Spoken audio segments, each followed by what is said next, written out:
মাজুলীবাসী ৰাইজক ধন্যবাদ জ্ঞাপন কৰিছোঁ। যোৱা লোকসভা নিৰ্বাচনত যথেষ্ট ইয়াত ৰাইজে নিজৰ ভোট মূল্যৱান ভোট প্ৰদান কৰিলে, আগবঢ়ালে আৰু সকলোৱে দেখি পাইছে যে সমগ্ৰ ভাৰতবৰ্ষৰ এইবাৰ লোকসভা নিৰ্বাচনত ভোট প্ৰদানটো অলপ সংখ্যাটো কমি গৈছে।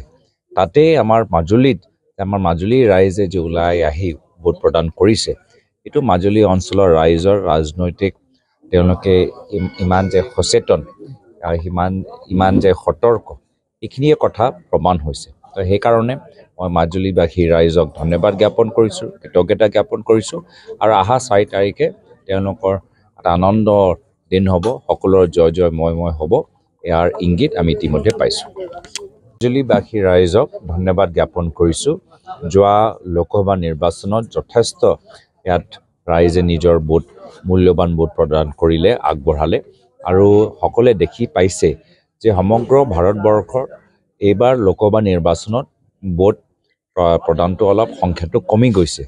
তাতে আমাৰ মাজুলীৰ ৰাইজে যে ওলাই আহি ভোট প্ৰদান কৰিছে, এইটো মাজুলী অঞ্চলৰ ৰাইজৰ ৰাজনৈতিক তেওঁলোকে ইমান যে সচেতন, ইমান যে সতৰ্ক, এইখিনিয়ে কথা প্ৰমাণ হৈছে। তো সেইকাৰণে মই মাজুলীবাসী ৰাইজক ধন্যবাদ জ্ঞাপন কৰিছোঁ, কৃতজ্ঞতা জ্ঞাপন কৰিছোঁ আৰু অহা 4 তাৰিখে তেওঁলোকৰ এটা আনন্দৰ দিন হ'ব, সকলোৰে জয় জয় ময় হ'ব, ইয়াৰ ইংগিত আমি ইতিমধ্যে পাইছোঁ।